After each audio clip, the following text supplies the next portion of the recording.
Welcome to Small Arms Solutions. Today we're looking at the CZ75 pistol. Now, this is certainly part of history. In fact, it was one of the first 9mm high-capacity pistols. However, it didn't start off with military use, but there's no question it's probably one of the most copied pistols in the world. By today's standards, it's a little bit outdated, which I have a little personal story on this. When I was probably 21, 22, a really good friend of mine, Big Ron, he knows who he is. He had originally a CZ75. I had my Beretta 92, and he used to always joke about how, his real pistol, the CZ75, he showed it to me. I looked at it, and I said, it looks archaic, and never really thought twice about it. But Big Ron always said that how wonderful his CZ75 was. He had one of the original CZ75s. This is a C75B. We'll talk about that in a few minutes. But I have to say, I've come to appreciate this pistol. And I also got to do a call out to Michiko. Thanks to William, I was able to get one of these pistols to review. I've tried to get one from CZ for quite some time, but I've just been, I haven't had a lot of luck getting it. But thanks to Michiko, we can bring this one to you. And the CZ75 goes back to, I would probably say the 40s, really, when Czechoslovakia had the revolt, the coup d'etat, which wound up then becoming a Soviet satellite. Now, the Soviet countries, or the Soviet satellites, or if you want to say behind the Iron Curtain, all those countries became closed. All their exports to the West were canceled. And then the Czechoslovakia, arms exports was a really big part of their economy, just due to the fact that they had manufactured a lot of machine guns that were used by other countries and so forth.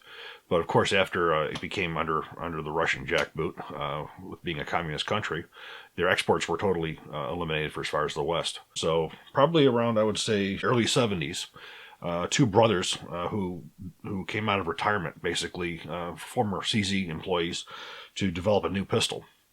Now, the new pistol was to be a modern pistol. They had no restrictions, unlike they had when they worked for CZ in the beginning. And they came out with what you see here today, the CZ75. Now, for as far as the Czechoslovakian army, they started off in the 40s with the 7.62x25 Tokarov, and they went to the 9mm Makarov, or 9x18 cartridge, and the Makarov pistol. And that went on probably till 1989 or so, in that time where the Czech army actually adopted this pistol. Initially, its development was for sporting purposes, but they could not export, as said. However, they had quite a bit of people who saw the pistol and they copied it, so there would be commercial versions of it. And hell, I have to get you a list here because that was a lot of people. But just to mention a couple, you're looking at Tanfoglio out of Italy, EAA, Springfield Armory, Desert Eagle with a Jericho pistol, Sphinx. Those are just to name a few of the pistols. I have reviewed the Desert Eagle or the Baby Eagle version, or Jericho, which is a really, really nice version of it. But we're going to take a look at this pistol. Well, the version we have here is a CZ75B, and we'll talk about what the differences are. But basically what we have here is about 2.5 pound pistol, 2.47 pound pistol. You got a barrel of approximately 4.7 inches. We have a completely steel pistol, frame and receiver. We're going to go over some of the mechanics of this right now. First thing we're going to take a look at is the operating system. First of all, we have a recoil-operated pistol. Now, it's a double single, but there is no decocker. So, for instance, if you wanted to fire this pistol, right after you would load it, it's going to be in a cocked and locked position. So, if you want to carry it, you would either have to carry it like this, with the safety engaged, or you would have to lower the hammer manually, which is not necessarily safe, but safest way is to pull the trigger, hold the hammer, release the trigger, and to lower it to the point where you get to the quarter cock there. That would be the best way to do it, but it's not necessarily as safe as, for instance, an M9, where your hand stays clear of the hammer, and you hit a lever that decocks. So that was the one negative, was that it did not have a decocker, but once you got used to it, you could do this fairly safely. So your first shot would be the long-drawn heavy fire, then it would go into the single. Magazine, this particular magazine is 16 rounds. They went from 12 to 16 rounds. You had standard sights on them. Now, this gun also was very popular in Czechoslovakia for the sporting purposes. And sporting purposes meaning IPSC. It became a very popular not 3-gun, but an IPSC type shooting. So the gun became very popular when it was released to the Czech people. So again, we have a manual safety. We do have disassembling latch and slide stop. The pistol does not have a magazine disconnect, so it will fire with a magazine released. Now, it's relatively heavy. You're probably looking at, as I said, 4.7 or 2.47 pounds compared to like a Glock. But for its day, this and the Browning High Power were the the newest of pistols.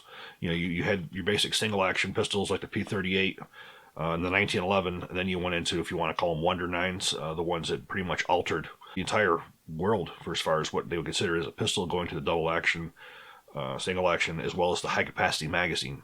And again, 14, 12, 16 rounds, that's very much a high capacity compared to a 7 or 8 round single stack. So it was part of the pistol that sort of redefined, I guess in my opinion, you would go from the Browning high power to this, to the Beretta M9, would be sort of your evolution into what we have now as the modern high capacity pistol. If you look at the way the slide fits into the frame, unlike the most where the slide goes on the outside of a rail on the frame, here the rails and the slide go inside of a rail that's on the frame. This is very similar to that of the P210. So that's an excellent way of keeping dirt out, keeping dust out, and it's also a very tight-fitting slide. We're going to show this disassembled. Now, as we see, we have 2 lines on the frame and on the slide. What we do is we're going to line those up so they're straight. Then we're going to push inward on the latch. Now, I can't really grab that because of my big fingers. You can just take the magazine, lift upward, slide right off. So we can see the rails inside of the frame and the way that it fits onto the slide itself. We have a recoil spring, plunger. This is a typical delayed recoil Browning, but it's linkless. We can also see that we have the locking system on here, very similar to that of the 1911. And we have the slide. And as you can see, the machining is extremely well. And now I want to talk about what the C75B is. B means we have a firing pin block. Now, the original CZ75 pistols did not have the passive firing pin block, which did make them make it possible so when you drop the pistol, there could be a discharge. This has a pretty good size spring in the firing pin, so it's not as likely to go off as 1911 due to the fact that it does have that spring in there. It's really a good weight spring. It's definitely higher than that of the 1911. But you still have that possibility of that drop when it drops, just the inertia from setting off a cartridge. So this made the pistol so it was safe to carry. If somebody actually wanted to carry this pistol, they could do it very, very safely. That's definitely a plus.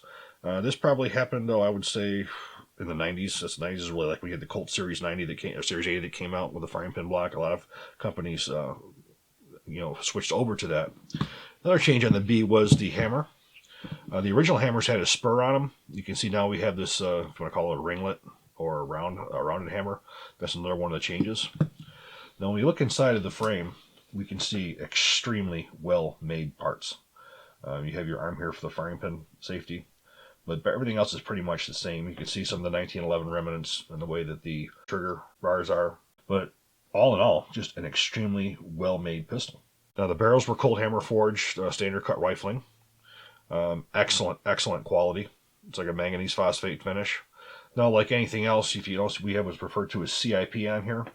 Now, there's a few different standards that we have for ammunition. We have SAMI, which is the American version of the, if you want to say there's a control of all ammunition. SAMI is what puts out the actual drawings for the cartridge dimensions, the chamber dimensions, also sets the limits for pressures and bullet weights and so forth. So that's like a governing body of ammunition production. In Europe, you have what's referred to as CIP, which is their standards, which is the same. And the other one you had, which is well known as NATO specifications, which is for military ammunition. But you can see this was a European manufactured pistol by the CIP that's on there. So as you can see, very, very easy to clean. Everything's very simple. It has a nice black finish on it. It's durable. Now, these pistols are not cheap. You're definitely looking at a hefty price tag on them. But for as far as accuracy is concerned, this is right up to par with anything that's out to this date. Really, what makes this pistol out of date is its weight, just due to the fact that it is so heavy. Now, this pistol is very common still to this day for IPSC shooters. The EA Witness is very common. You'll see people put muzzle brakes and match triggers and so forth on them. Reassembly, we're going to go right back to the way that was. You have to line up those 2 notches. Get that right in like so. Now, very durable action with the short recoil operation. Again, all steel. So this is, it does have the heft.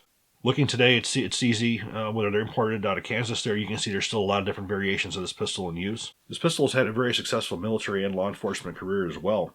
You have countries such as Brazil, Chile, Thailand, Russia, Macedonia, just to name a few, not to mention Israel, for use of law enforcement and military. So this has been a very successful design. By today's standards, it's outdated for as far as an LE military. There are still countries that use it. But for as far as modern military, meaning firing pin block safeties and weight, it's considered pretty a little bit outdated. But it works just as good as anything that we have out today. It's just as reliable, just as durable as anything that we have out today. The workmanship on it is precision. It's very, very well made, like you'd expect out of CZ. CZ has gone through a lot of changing probably over the last 10 years. From making designs like this, which are old, into newer designs. There's newer designs of the CZ75 that use polymer frames, have decockers, which are much more relevant in today's world. But they're keeping the pistol modernized. They're keeping it an evolution going so it can go on and it can still compete with the newer pistols that are coming out. You also see that with their rifle designs as well. You go from the BZ58 to the new 805 CZ, where you have a modern assault rifle compared to the original BZ58, and you're still going on to an A2 model of that as well. The company is still evolving. So the thing we're going to do is we're going to take this thing out to the range and we're going to see how it shoots.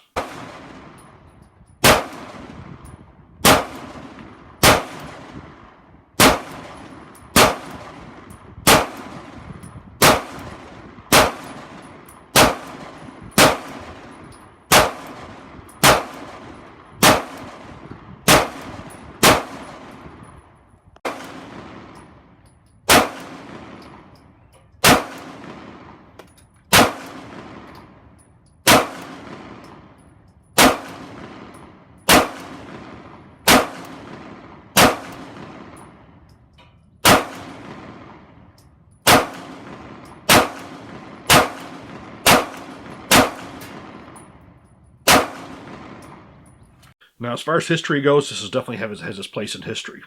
It's still just as relevant as, for instance, say the Browning High Power.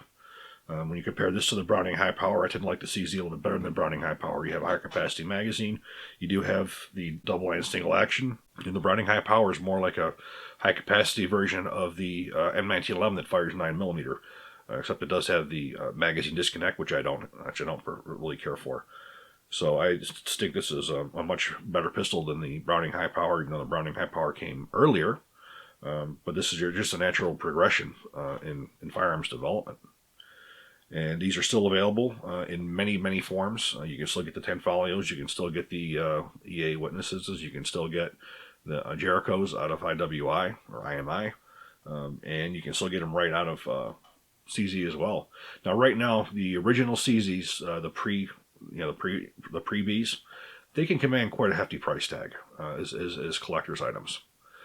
For a historical collector, those are excellent pistols. For more of a modern guy who wants the same version, but they want a safer version of it, the CZ75B, which is all that's produced today, is definitely the way to go.